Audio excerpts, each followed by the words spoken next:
नमस्कार दोस्तों। आज के इस वीडियो लेक्चर में आप सबका स्वागत है। दोस्तों, आज हम लोग इस प्रश्न को यहाँ पे डिस्कस करेंगे। यहाँ पे आपसे पूछ रहा है कि जो भारतीय महानगर है, यहाँ पे शहरीकरण के कारण जो अर्बन पुअर हैं, वो और अधिक पृथक्करण या हाशिए पर ले जाता है। ठीक है। सिंपली यहाँ पे पूछ रहा है, क्या अर्बनाइजेशन पुअर को सेग्रीगेट और मार्जिनलाइज करता है। ठीक है।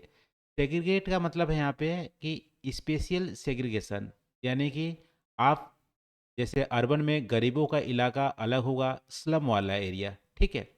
जैसे गांव में पहले ट्रेडिशनली आप देखोगे कास्ट वाइज एक विलेज का पार्ट होता था कि इस पार्ट में इस कास्ट के रहेंगे, उस पार्ट में दूसरे कास्ट के रहेंगे। सेम चीज़ अर्बन एरिया में आपको गरीबों का अलग मोहल्ला देखने को मिलता है, इसको बोलते हैं सेग्रीगेशन। मार्जिनलाइजेशन मतलब है कि उसको सामाजिक आर्थिक बहिष्कार करते हैं। ठीक है। मतलब समाज से भी अलग रहते हैं, स्पेस से तो अलग रहते हैं, उसको बोलते हैं सेग्रीगेशन। ठीक है। यदि समाज से भी बाहर रखे कि नहीं तुम गरीब हो इसलिए तुम उस समाज मतलब अलग ही रहेंगे, बहिष्कार करेंगे, उसको बोलते हैं मार्जिनलाइजेशन। ठीक है। तो यहाँ पे पूछ रहा है कि अर्बनाइजेशन क्या दोनों को यहाँ पे बढ़ा दिया है, सेग्रीगेशन और मार्जिनलाइजेशन को बढ़ाया है, इसको आपको यहाँ पे डिस्कस करना है। देखो, वैसे इंट्रोडक्शन में आप बोल सकते हो कि हमारी जो इंडिया में जो अर्बनाइजेशन है, मेनली हमारा रूरल टू अर्बन जो माइग्रेशन है, उसके वजह से हमारी बढ़ रही है। ठीक है। अर्बनाइजेशन मेनली क्या हो रही है, रूरल टू अर्बन माइग्रेशन से हमारी बढ़ रही हैं। 2011 की पॉपुलेशन जो सेंसस है उसके अकॉर्डिंग आप देखोगे तो 31% जो जनसंख्या है भारत की वो अर्बन एरिया में रहती है। लेकिन 2050 में ये बढ़कर 50% बढ़ने की संभावना है। लेकिन शहरीकरण के कारण आप देखोगे कि गरीब और अधिक पृथक्करण, स्थानिक पृथक्करण का सामना कर रहा है और हाशिए की ओर ले जा रहा है, यानी कि उनका सामाजिक आर्थिक बहिष्करण हो रहा है, मार्जिनलाइजेशन हो रहा है। कैसे हो रहा है?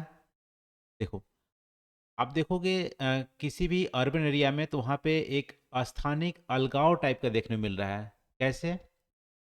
जो गरीब वाले लोग होते हैं, यानी कि गरीब लोग होते हैं जो मजदूरी करते हैं, वो आपको, क्योंकि उनके पास उतनी पैसे होते नहीं हैं कि वो फ्लैट लेके रह सके या अमीरों वाली बस्तियों में रह सके। तो क्या करते हैं, गरीब बस्तियों या झुग्गी बस्तियों में जाके रहते हैं। और ये झुग्गी बस्तियाँ, गरीबी बस्तियाँ क्या होती है, शहर के या तो पेरीफेरी में होती है, बाहर होती है, या कहीं पे गवर्नमेंट का जो ज़मीन है उस पे होती है। ठीक है। इलीगल ऑक्यूपेशन होता है। इसके वजह से यहाँ पे जो बुनियादी सुविधाएं होती है, चाहे पानी की हो, चाहे रहने की हो, चाहे साफ सफाई की हो, इन सारी चीज़ों में कमी देखने मिलती है। ठीक है। थोड़ी बहुत होती भी सुविधाएं तो इतनी ज़्यादा वहाँ पे पॉपुलेशन डेंसिटी होता है इन बस्तियों में कि वो हमारा कम पड़ जाता है। तो इससे साफ दिखता है, ठीक है, कि हमारे स्थानिक अलगाव देखने मिल रही है, हमारी पृथक्करण देखने मिल रही है गरीबों का। ठीक है। शहरी एरिया में पृथक्करण देखने मिल रही है क्योंकि जो गरीब लोग हैं वो हमारे स्लम एरिया में ज़्यादातर कॉन्सेंट्रेटेड रहती है। दूसरा आप देखोगे तो आर्थिक असमानताएं और आर्थिक अलगाव भी देखने को मिलती हैं। ठीक है। जैसे अमीर लोग होते हैं वो शहर के अच्छे जो विकसित एरिया होते हैं वहाँ पे रहते हैं, और गरीब लोग वहाँ पे रहते हैं जहाँ पे शिक्षा और स्वास्थ्य की अवसर नहीं होते हैं। ठीक है। ऐसे एरिया में जहाँ पे अमीर लोग रहना पसंद नहीं करते हैं, वहाँ पे गरीब लोग का कंसंट्रेशन होता है। तो यहाँ पे नौकरी का जो है सीमित पहुँच होता है गरीब लोगों का।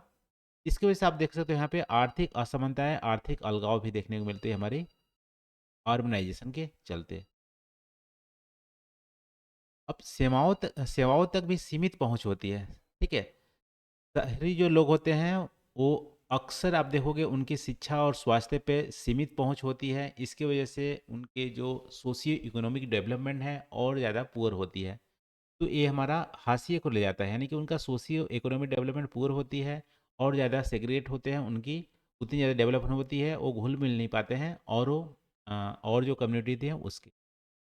यहाँ पे क्लियर आपको संसाधन और सार्वजनिक सेवाओं में असमान वितरण और सामाजिक डिवीजन देखने को मिलता है। अर्बनाइजेशन होती है यानी अर्बन एरिया में। अर्बन पुअर और अर्बन बीच में। इसके अलावा जो होती है इनफॉर्मल सेक्टर में, ज़्यादातर जो गरीब हैं इनफॉर्मल सेक्टर में काम करते हैं, लेबर मजदूर का काम करते हैं। इनकी जो नौकरी की ना ही सुरक्षा रहती है, ना ही उनके न्यूनतम वेतन मिलते हैं। तो उनकी जो सोशल सिक्योरिटी है, ठीक है, वो एक तरह से हाशिए में रहती है। इसकी वजह से उनके आर्थिक और सामाजिक बहिष्कार भी अर्बन एरिया में देखने को मिलते हैं। ये भी आपको मार्जिनलाइजेशन को ले जाता है। इसके अलावा जो अर्बन पुअर होते हैं उनको पर्याप्त रहने की सुविधाएं नहीं होती है, आवास के विकल्प नहीं देखने को मिलते हैं। ठीक है, गरीब लोग स्लम एरिया में रहने को मजबूर होते हैं, और उनका जो लैंड टेन्योर होता है, यानी जो भूमि होती है, उनकी सुरक्षा नहीं होती है, कभी भी वहाँ से निकाले जा सकते हैं, इस डर से जीते हैं। तो आप देख सकते हो अर्बनाइजेशन जो होती है हमारी इंडियन मेट्रोपोलिस में, उनके चलते जो पुअर हैं उनका सेग्रीगेशन और मार्जिनलाइजेशन होता है। और आ, देखो सारांश में आप बोल सकते हैं कि अनियोजित और एक्सक्लूसिव अर्बनाइजेशन, ठीक है, अर्बनाइजेशन जहाँ पे इंक्लूसिव ना हो, ऐसे अर्बनाइजेशन से हमारे भारतीय महानगर में हो रहे हैं। इसकी वजह से गरीबों में अलगाव और हाशिए की ओर ले जा रहा है। भारत सरकार ने इससे निपटने के लिए प्रधानमंत्री गरीब कल्याण योजना, कायाकल्प और शहरी परिवर्तन, ठीक है, योजना, अटल मिशन, दीनदयाल अंत्योदय योजना जैसी पहल की है। लेकिन फिर भी हमारी अभी भी किफ़ायती आवास जो है गरीबों को नहीं मिल पा रहे हैं, स्पेशली अर्बन पुअर को। जिसकी वजह से हमारी सेग्रीगेशन और हमारा मार्जिनलाइजेशन अर्बन पुअर का हो रहा है, अर्बनाइजेशन के चलते। मेरा दोस्तों आज का वीडियो डिस्कशन, आई होप जो हम लोग डिस्कस किए हैं आपको पसंद आए होंगे। तो आज के लिए बस इतना ही। Thank you for watching. मिलते हैं अगले वीडियो में नए टॉपिक के साथ। Thank you.